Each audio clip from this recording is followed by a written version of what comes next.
పొగడనా వేణోళ్ళనా పాడనా నీ కీర్తన పొగడనా వేణోళ్ళనా వందనం యేసయ్యా అనుడవు నీవయ్యా వందనం యేసయ్యా కనుడవు నీవయ్యా గతకాలమంతా నీ నీడలోన దాచావు దేవా వందనం ఎన్నెన్నో అవమానాలెదురైనను నీ ప్రేమ నన్ను విడచిపోలేదయ్యా ఇక్కట్లతో నేను కృంగినను నీ చేయి నన్ను తాకి లేపెనయ్యా నిజమైన ప్రేమ నిష్కళంకము నీవిచ్చు హస్తము నిండు ధైర్యము నిజమైన ప్రేమ నిష్కళంకము నీవిచ్చు హస్తము నిండు ధైర్యము వందనం యేసయ్యా ఘనుడవు నీవయ్యా వందనం యేసయ్యా ఘనుడవు నీవయ్యా గతకాలమంతా నీ నీడలోన దాచావు దేవా వందనం మాటలే ముళ్ళుగా మారిన వేళ నీ మాట నన్ను పలకరించెనయ్యా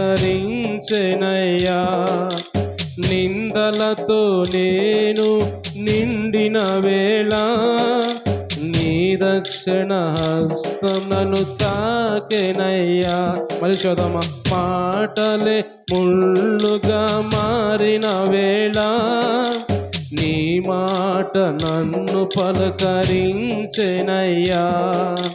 నిందలతో నేను నిండిన వేళ నీ దక్షిణ హస్తం నన్ను తాకెనయ్యా నీ మాట చక్కటి జీవపూట మరువనెన్నడు నిన్ను స్తుతించుట నీ మాట చక్కటి జీవపూట మరువనెన్నడు నిన్ను స్తుతించుట వందనం యేసయ్యా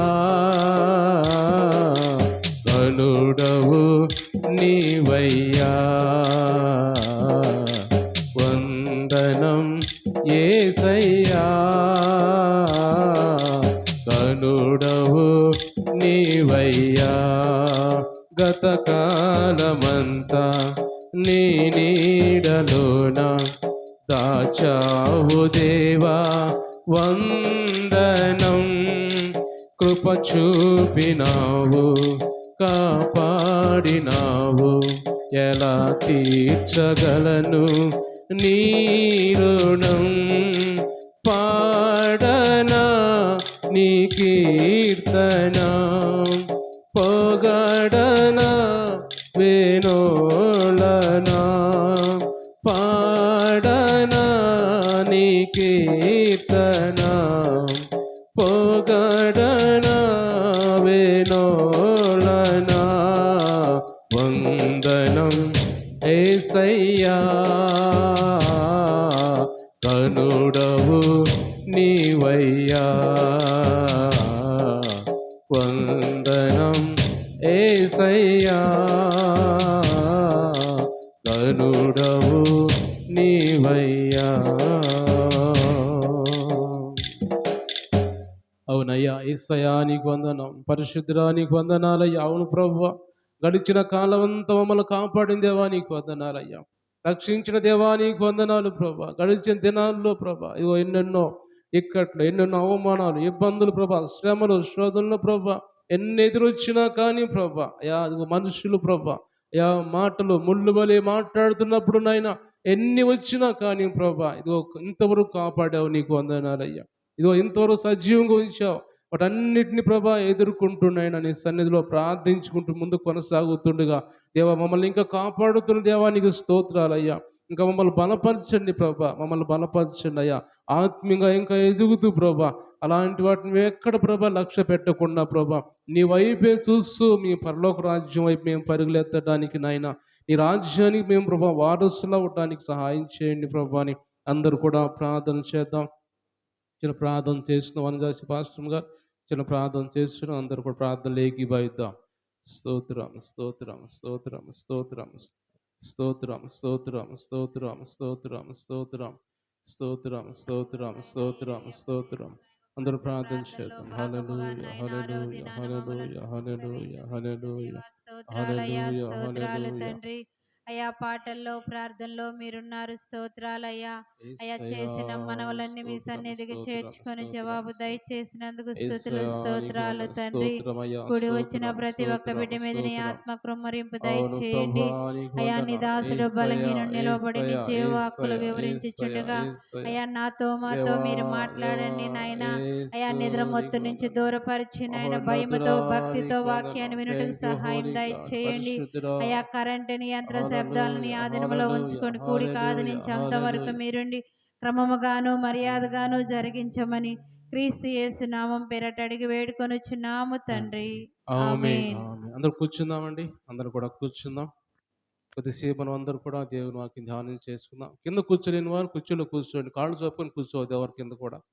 కాళ్ళు చాపుకొని కూర్చునే వాళ్ళు కుర్చీలో కూర్చోండి. ఎవరి కింద కూర్చొని కాళ్ళు చాపుకోవద్దు. కూర్చోలేని వాళ్ళు కుర్చీలు తీసుకోండి. కొద్దిసేపు దేవుని వాక్యం మనం ధ్యానం చేసుకుందాం. మన పరిశుద్ధ గ్రంథం బైబిల్లో నుంచి మనము యెహోషువ గ్రంథం ధ్యానించుకుంటూ వస్తూ ఉన్నాం. ప్రతిరోజు మొదటి నుంచి కూడా యెహోషువ గ్రంథం ఈ పుస్తకాన్ని మనం ధ్యానం చేసుకుంటున్నాం. కాబట్టి ఈరోజు కూడా యెహోషువ గ్రంథంలో 5వ అధ్యాయం మనము గడిచిన రాత్రి యోర్దాన్ నది వాళ్ళు దాటిన తర్వాత యోర్దాన్ నది దాటి ఒడ్డుకు వచ్చిన తర్వాత గిల్గాలు అనే ప్రాంతంలోకి వాళ్ళు చేరినట్టుగా మనం వాక్యం చూసుకున్నాం. అంతవరకు గిల్గాలు చేరిన తర్వాత ఆ ప్రాంతంలో గిల్గాలు అనే ప్రాంతంలో ఉన్నప్పుడు యెహోషువ తోటి దేవుడు మాట్లాడుతున్న మాటలు మనం ధ్యానం చేసుకుందాం. చదువుతాం. 5వ అధ్యాయం 2వ వచనం చదువుకుందాం. ఆ సమయమున యెహోవా రాతి కత్తులు చేయించుకొని మరలా ఇశ్రాయేలీయులకు సున్నతి చేయించుమని యెహోషువకు ఆజ్ఞాపింపగా యెహోషువ రాతి కత్తులు చేయించుకొని సున్నతి గిరి అను స్థలము దగ్గర ఇశ్రాయేలీయులకు సున్నతి చేయించెను. యెహోషువ సున్నతి చేయించుటకు హేతువేమనగా ఐగుప్తుల నుంచి బయలుదేరిన వారందరిలో యుద్ధ సన్నద్ధులైన పురుషులందరూ ఐగుప్తు మార్గమున అరణ్యంలో చనిపోయిరి. బయలుదేరిన పురుషులందరూ సున్నతి పొందిన వారే కానీ ఐగుప్తుల నుంచి బయలుదేరిన తరువాత అరణ్య మార్గమందు పుట్టిన వారు ఎవరినూ సున్నతి పొంది ఉండలేదు. చాలమ్మా. దేవుడి వాక్యం ద్వారా మనతో మాట్లాడును గాక. ప్రియమైన దేవుని బిడ్డారా, మనం చదువుకున్న ఈ మాటల్లో యెహోషువ గ్రంథం మనము ధ్యానించుకుంటున్నాం. యెహోషువ గ్రంథంలో అంటే మోషే చనిపోయిన తర్వాత యెహోషువని దేవుడు నాయకుడిగా ఏర్పరచుకొని ఆయన ద్వారా ప్రజల్ని కొన్ని లక్షల మంది ప్రజలు నడిపించుకుంటూ వస్తూ ఉన్నాడు. రాత్రి కాలం వరకు మనం ధ్యానం చేసుకున్నాం. యోర్దాన్ నది దాటించాడు యెహోషువ దేవుని ద్వారా. యోర్దాన్ నది దాటి గిల్గాలు అనే ప్రాంతంలో వాళ్ళు అందరు కూడా వచ్చి గుడారాలు వేసుకొని గిల్గాల్ అనే ప్రాంతంలో ఉన్నారు. గిల్గాలు అనే ప్రాంతంలో ఉన్న తర్వాత దేవుడు మరలా యెహోషువతో మాట్లాడుతున్నాడు. యెహోషువ అని పిలిచి ఇక్కడ మీరు రాతి కత్తులు చేయించుకొని రాతితోటి కత్తుల్లాగా చేసుకొని రాయిని ఆ రాతితోటి మీరందరూ కూడా పురుషులందరిని కూడా సున్నతి చేయించు అని యెహోషువ చెప్పినప్పుడు యెహోషువ ఎందుకు ఆ మాట చెప్పాడు దేవుడు అంటే ఐగుప్తు దేశం నుంచి బయలుదేరి వచ్చిన వాళ్ళందరూ కూడా సున్నతి పొందిన వారే. కానీ వారందరూ కూడా అరణ్య మార్గంలో అందరూ చనిపోయారు. ఒక్క యెహోషువ కాలేబు తప్ప అందరు కూడా చనిపోయారు. మా అరణ్య మార్గంలో చనిపోయారు. యోర్దన్ నది దాటే ముందే అందరూ కూడా చనిపోయారు. ఎవరు మిగల్లేదు. అయితే మిగిలిన వాళ్ళు ఎవరయ్యా? ఈ లక్షల మంది ఎవరయ్యా అంటే వారికి పుట్టిన కుమారులు, కుమార్తెలు వాళ్ళందరూ కూడా కొన్ని లక్షల మందిగా వారు కూడా ఉన్నారు. అయితే ఈ పుట్టిన కుమారులు మార్గమధ్యలో వారు సున్నతి పొందలేదు. పొందలేదు కాబట్టి అందుకని వాగ్దాన దేశంలో ప్రవేశించాలంటే అంటే వాళ్ళు ఏం చేయాలంటే దేవుడు మనం గమనించినట్టయితే ఆదికాండం 17వ అధ్యాయంలో అబ్రహాముతోటి దేవుడు ఒక నిబంధన చేస్తాడు. ఒక నిబంధన ఏం చేస్తాడంటే అక్కడ చదువుదాం, ఒక మాట చదువుదామా? అబ్రహాంతో ఒక నిబంధన చేస్తాడు. అబ్రహాము అని నాకును నీకును నీ తర్వాత నీ సంతతికిని ఆ! నా నిబంధన ఏదనగా ప్రతి మగవాడును సున్నతి పొందవలెను.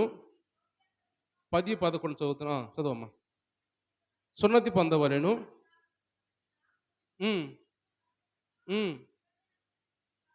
సూచనగా ఉండును. హ్మ్. హ్మ్. పుట్టినవాడైనను నీ సంతానము కాని అన్యుని యొద్ద వెండితో కొనబడిన వాడైనను మీ తరములలో ప్రతి మగవాడు సున్నతి చాలు చాలు గమనించినట్టయితే ఇది ఇప్పుడొచ్చిన ఆ మాట కాదు. యెహోషువతో చెప్పింది కొత్త మాట కాదు గానీ, అబ్రహాముతోటి దేవుడు ఒక నిబంధన చేశాడు. ఏమి నిబంధన అంటే నీకు, మీకు, నాకు సంబంధం కలిగి ఉండాలంటే, అంటే ఎందుకు సున్నతి ఎందుకు చేయించాలంటే, అక్కడ ప్రత్యేకమైన ప్రజలుగా వీళ్ళు ఉండాలి. అంటే మిగిలిన ప్రజలు సున్నతి చేయించుకున్న వారు అన్యులు వాళ్ళందరూ కూడా. అన్యుల నుంచి వీళ్ళు ప్రత్యేకపరచబడాలంటే వీళ్ళందరూ సున్నతి పొందిన వారిగా ఉండాలి కాబట్టి అక్కడి నుంచి వచ్చిన ప్రజలందరూ కూడా సున్నతి పొందిన వారు మధ్యలో మార్గ మధ్యలో అరణ్యంలో చనిపోయారు.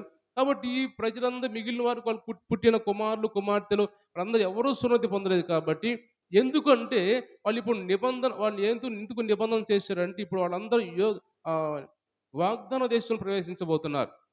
వాగ్దాన దేశం అంటే పాలు తేనెలు ప్రవహించు దేశము.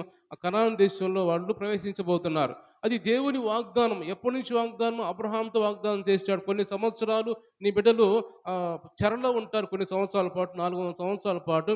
తర్వాత మరలా వాళ్ళు కనాను దేశంలోకెళ్తారు. నా నిబంధన ఇది. ఈ దేశాన్ని, ఈ ప్రాంతాన్ని నీకు అప్పగిస్తున్నాను అని అబ్రహాంతో అప్పుడు చెప్పిన మాట ఇది. కాబట్టి అబ్రహాంతో చెప్పిన మాట నిబంధన అది కొనసాగాలి కాబట్టి ఇప్పుడు అందరితో దేవుడు మాట్లాడుతున్నాడు. యెహోషువతో మాట్లాడుతున్నాడు. వీళ్ళందరూ కూడా ఆ దేశంలో అది వాగ్దాన దేశం కాబట్టి నేను దాన్ని ఎన్నుకున్నాను కాబట్టి నేను నివసించే ప్రాంతం కాబట్టి అలాంటి ప్రాంతంలో అడుగు పెట్టారంటే సున్నతి పొందిన వారిగా ఉండాలి. ఎందుకంటే ఐగుప్తు అవమానం వారి మీద నిలిచి ఉంది ఇంకా. ఐగుప్తులో ఎన్ని అవమానాలు పొందారు, ఎన్ని నిందలు పొందారు, ఎన్ని ఇబ్బందులు పడ్డారు. అంత మాత్రం కాకుండా వారు కొలిచే దేవతలను కొలిచారు, విగ్రహారాధన చేశారు. ఇవన్నీ కూడా వారి మీద ఒక అవమానముగా ఉన్నాయి. అందుకని చివరి మాట అంటాడు యెహోషువ గ్రంథంలో 5వ అధ్యాయంలో మనం చూసినట్టయితే అక్కడ చివరి ఒక మాట మనం చూద్దాం అక్కడ 9వ వచనం. అప్పుడు యెహోవా నేడు నేను ఐగుప్తు అవమానము మీ మీద ఉండకుండా దొర్లించి వేసి ఉన్నానని యెహోషువతో నేను అందుచేత నేటి వరకు ఆ చోటికి గిల్గాలు అని పేరు. అంటే గిల్గాలు అంటే దొర్లించి వేయబడుట. అంటే ఐగుప్తు దేశం ఆ ప్రజల మీద నుంచి అంట నిందలు తొలగించి వేశాడు. నిందలు దొర్లించి వేశాడు. అవమానాలు దొర్లించి వేశాడు. విగ్రహారాధన అనే పాపాన్ని దొర్లించి వేశాడు. వాళ్ళు ఏ పాపం ఉందో, ఏ కల్మషం ఉందో అన్నిటిని దొర్లించి వేశాను నేను. ఎందుకంటే వారు ఇప్పటిదాకా కల్మషంతో ఉన్నారు. ఇప్పటిదాకా అవమానంతో ఉన్నారు. ఐగుప్తు అవమానం వాళ్ళ మీద నిలిచే ఉంది కాబట్టి ఇప్పుడు నేను వాళ్ళ మీద అవన్నీ దొర్లించి వేశాను. వాళ్ళు వాగ్దాన దేశంలో ప్రవేశించవచ్చు అనే దానికి దేవుడు వాళ్ళందరూ సున్నతి చేయించమని దేవుడు వాళ్ళతో మాట్లాడినట్టుగా దేవుని వాక్యం మనం చూస్తూ ఉన్నాం.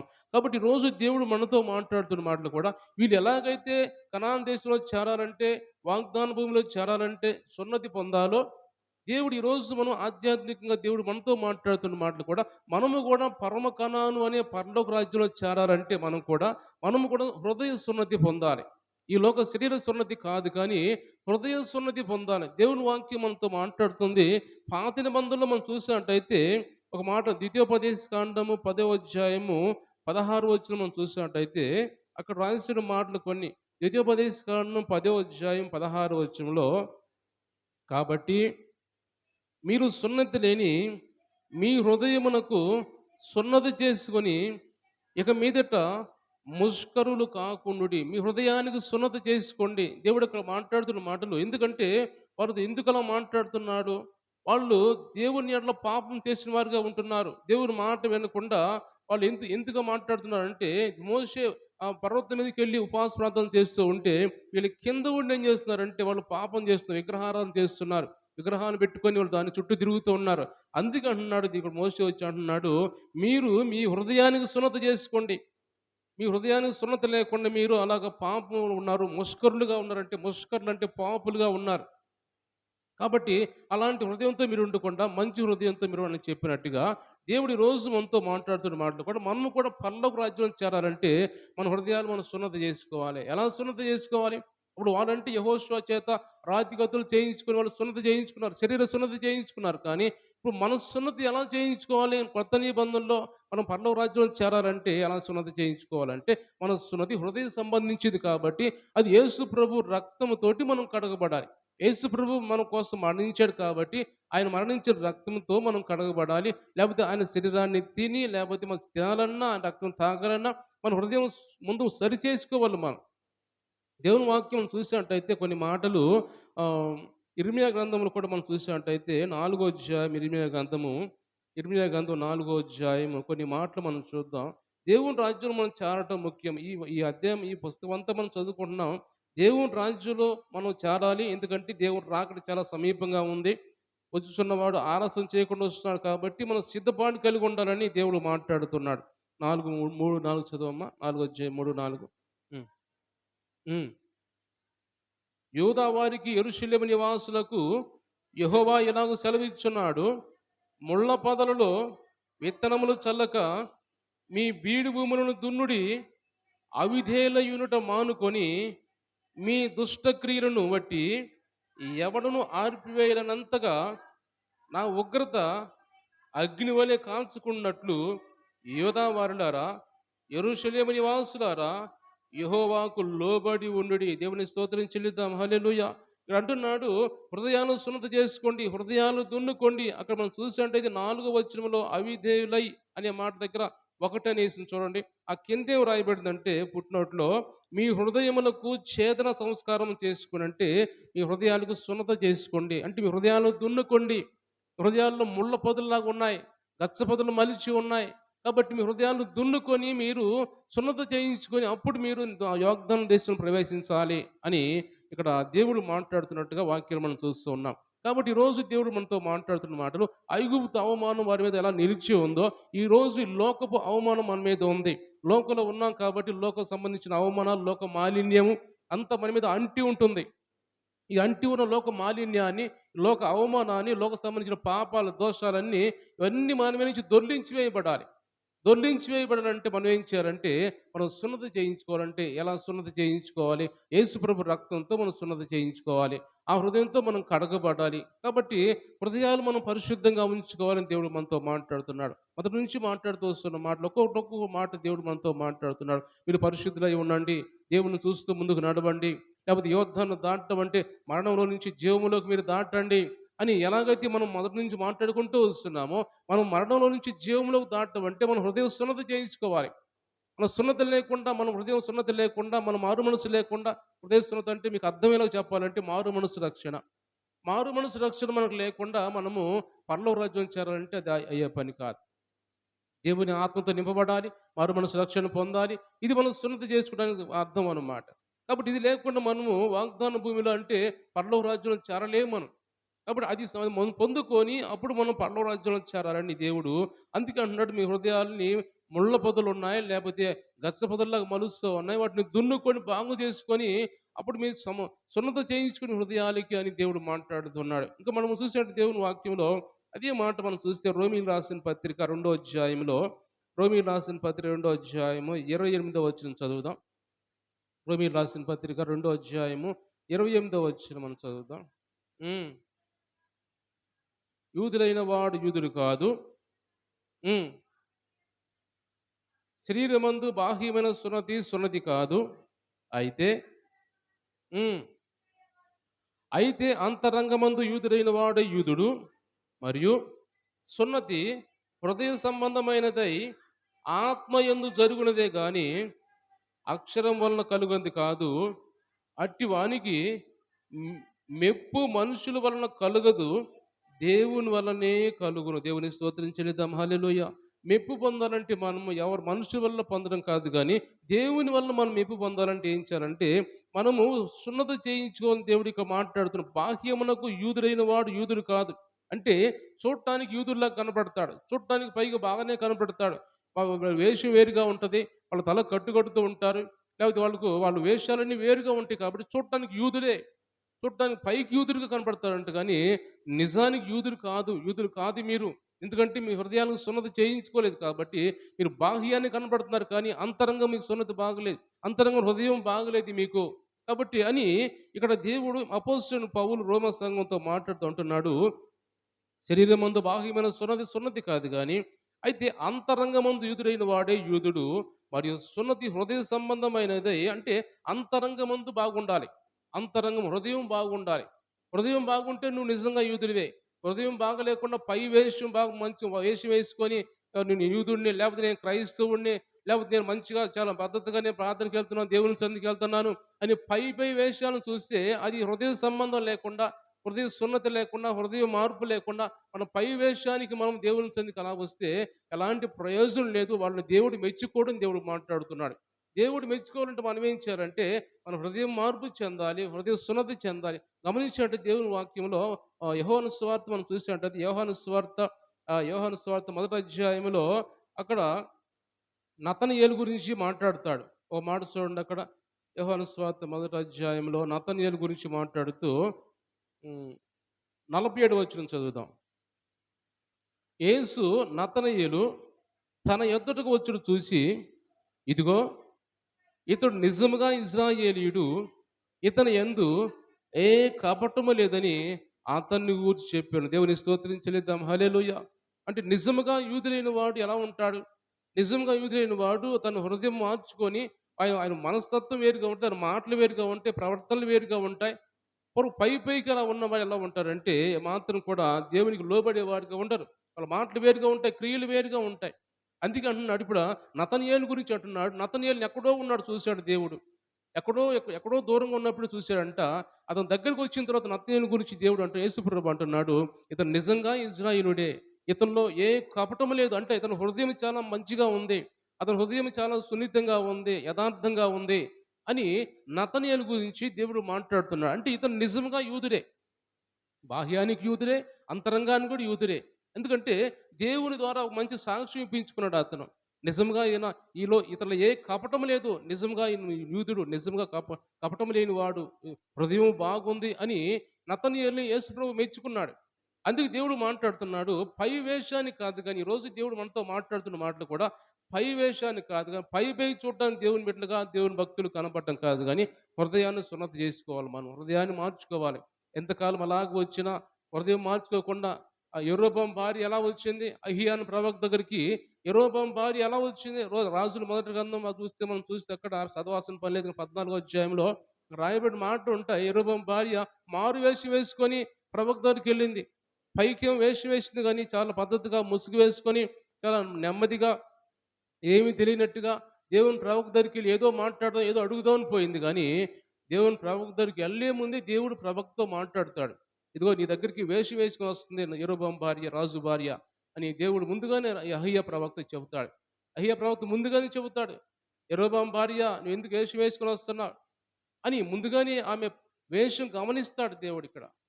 ఎందుకంటే దేవుని బిడ్డలు గమనించినట్టయితే పై వేషాన్ని మనుషులు గుర్తించలేకపోవచ్చు కానీ దేవుడు గుర్తిస్తాడు. దేవుడు గుర్తించి యరొబాము భార్యని ముందుగానే అహీయా ప్రవక్తకు చెప్పాడు. ఇలా వేషం వేసుకుని దగ్గరికి వస్తుందని చెప్పాడు దేవుడే. కాబట్టి చూడటానికి పద్ధతిగా లేకపోతే మంచిగా దేవుని బిడ్డలుగా ఉండటం కాదు కానీ, దేవుడు ఈరోజు మనతో మాట్లాడుతున్న మాటలు ఏంటంటే మన హృదయాన్ని సున్నత చేసుకోవాలి. ఎందుకంటే మనం వాగ్దాన దేశం అంటే ఆ రోజు వాగ్దాన దేశం చేరడానికి వాళ్ళు ఎలాగైతే సున్నత చేయించుకున్నారో శరీర సున్నతి అది. ఈరోజు మనము దేవుని రాజ్యానికి చేరాలంటే, పరలోక రాజ్యంలో చేరాలంటే మన హృదయాన్ని సున్నతి చేసుకుంటేనే, హృదయం బాగుంటేనే, పరిశుద్ధంగా ఉంటేనే మనం దేవుని సన్నిధికి పరలోక రాజ్యం చేరగలం గాని, లేకపోతే మనం పరలోక రాజ్యం చేరలేం. కాబట్టి దేవుడు ఈరోజు మనతో మాట్లాడుతున్న మాటలు కూడా దావీదుని గురించి కూడా మాట అంటాడు. మనం చూస్తే దేవుని వాక్యం సమూయేలు మొదటి గ్రంథం 16వ అధ్యాయంలో 7వ వచనం చదువుతాం. ఒక మాట చదవమ్మా. సమూయేలు మొదటి గ్రంథం 16వ అధ్యాయం 7వ వచనంలో ఆ! ఆ! హ్మ్. అతని రూపమును, అతని ఎత్తును లక్ష్యపెట్టకము, మనుషులు లక్ష్యపెట్టు వాటిని యెహోవా లక్ష్యపెట్టడు. హ్మ్. మనుషులు పైరూపం లక్ష్యపెట్టుదురు గాని యెహోవా హృదయము లక్ష్యపెట్టును. చాలు చాలు. గమనించండి దేవుని బిడ్డ. ఇక్కడ దేవుడు మాట్లాడుతున్నాడు. దావీదుని గురించి కూడా నతనయేలుని గురించి ఎలా అయితే మాట్లాడాడో, దావీదుని గురించి కూడా దేవుడు అలాగే మాట్లాడుతున్నాడు. సమూయేలు ప్రవక్త ఎళ్లి ఆయన ప్రవక్త మనిషి కాబట్టి ఆయనకు తెలీదు కాబట్టి వస్తున్నారు. యెర్షయా క్రమాలు ఒక్కొక్కళ్ళు వస్తూ ఉన్నారు. వాళ్ళని చూస్తున్నాడు. వాళ్ళు చాలా చూస్తే రాజులు సరిపోతారు. బాగా వేషం దేహదారుఢ్యం బాగా ఉంది. వీళ్ళు సరిపోతారు రాజుకని సంతోషపడుతున్నాడు సమూయేలు ప్రవక్త. వీళ్ళు సరిపోతారులే అని. కాదు కాదు. వీళ్ళని త్రోసివేసి ఉన్నాను. వీళ్ళని త్రోసివేసి ఉన్నానని దేవుడు సమూయేలుతో మాట్లాడుతున్నాడు. నువ్వు రూపాన్ని చూడొద్దు. నువ్వు పై వేషాన్ని చూడొద్దు. అంతరంగం బాగుండాలి. హృదయం బాగుండాలి అని దేవుడు సమూయేలుతో మాట్లాడుతున్నాడు. చివరికి దావీదు వచ్చిన తర్వాత ఇదిగో ఇతరులు నేను కోరుకున్నవాడని దావీదుని అభిషేకించమని సమూయేలుతో మాట్లాడినప్పుడు. ఎందుకంటే నేను పై వేషాలను చూడను, లక్ష్య పెట్టను నేను. హృదయాన్ని లక్ష్య పెట్టేవాడు అంటున్నాడు దేవుడు. ఈరోజు మనం పరలోక రాజ్యం చేరాలంటే మన హృదయాన్ని చూస్తాడు దేవుడు. ఎలా ఉన్నారు వీళ్ళు? హృదయం సరిగ్గా ఉందా? లేదా? కలుషితం ఉందా? కల్మషం ఉందా? పాపంతో ఉందా ఇంకా? అని చూస్తాడు. ఎందుకంటే దేవుని బిడ్డారా, ఈరోజు దేవుడు మనతో మాట్లాడుతున్న మాటలు కూడా తరచూ పరలోక రాజ్యం గురించి మాట్లాడుతున్నాడు. ప్రతిసారి పరలోక రాజ్యం చేరటానికి గురించి మాట్లాడుతుంది. ఎందుకంటే పరలోక రాజ్యం చాలా సమీపంగా ఉంది కాబట్టి నేను ప్రతిరోజు ఈ మాట చెబుతున్నాను. పరలోక రాజ్యం చాలా సమీపంగా ఉంది కాబట్టి మనం చాలా జాగ్రత్త పడాలి. చాలా తొందరపడాలి మనం ఇంకా. చాలా తొందరపడకపోతే మనం ఆ ఉగ్రతలు కలిసిపోయే ప్రమాదం ఉంది. దేవుని ఉగ్రత రాబోతుంది. ఒక పక్క నుంచి వస్తూ ఉన్నాయి. కొన్ని కొన్ని రాష్ట్రాలు పాడైపోతూ ఉన్నాయి. వరదలొచ్చిపోతున్నాయి. మునిగిపోతూ ఉన్నాయి. కాబట్టి దేవుని ఉగ్రత రాబోతుంది కాబట్టి హృదయ సున్నతి లేకుండా మనం ఉంటే దాంట్లో కలిసిపోయే ప్రమాదం ఉంది. మనం దేవుని రాజ్యంలో చేరలేము మనము. కాబట్టి ఈ ప్రజలు ఎలాగైతే యెహోషువ తోటి ఇగో నా వాగ్దానం దేశంలో ప్రవేశించాలంటే వారిని సున్నతి చేయించి యెహోషువ అన్నప్పుడు వాళ్ళు సున్నతి చేయించుకున్నారు. సంతోషంగా వాళ్ళు వాగ్దానం దేశం ప్రవేశించడానికి ఒక అవకాశం వచ్చింది వాళ్ళకి. అంటే వాళ్ళ మీద నుంచి అవమానం దొర్లించి వేయబడింది. ఈరోజు మన మీద ఉన్న అవమానాలు కూడా, మన మీద ఉన్న నిందలు కూడా, ఈ లోక నిందలు, ఈ లోక అవమానాలు, లోక సంబంధించిన ఇబ్బందికర పరిస్థితులు, విగ్రహారాధనలు రకరకాలు ఏమైతే మన మీద నిలిచి ఉన్నాయో సాతాను మనల్ని పట్టుకొని బంధించి వాడు గుప్పిట్లో ఉంచుకున్నాడో అన్నిటి నుంచి మనం విడుదల పొందితేనే కానీ అప్పుడు ఈ లోక అవమానం మన మీద నుంచి దొర్లించి వేయబడుద్ది. అప్పుడు మనం దేవుని రాజ్యంలో పరలోక రాజ్యంలో చేరడానికి దేవుడు మనకి మార్గం తెరుస్తాడని దేవుడు మాట్లాడుతున్నాడు. దేవుని స్తోత్రం చెల్లిద్దాం. హల్లెలూయా. కాబట్టి దేవుని బిడ్డలు గమనించినట్టయితే ఈరోజు మనతో మాట్లాడుతున్నాడు దేవుడు. హృదయం చక్కగా ఉండాలి. మనం దేవుని పరలోక రాజ్యంలో చేరాలి. మనం వచ్చింది ఈ రోజు ఎందుకు?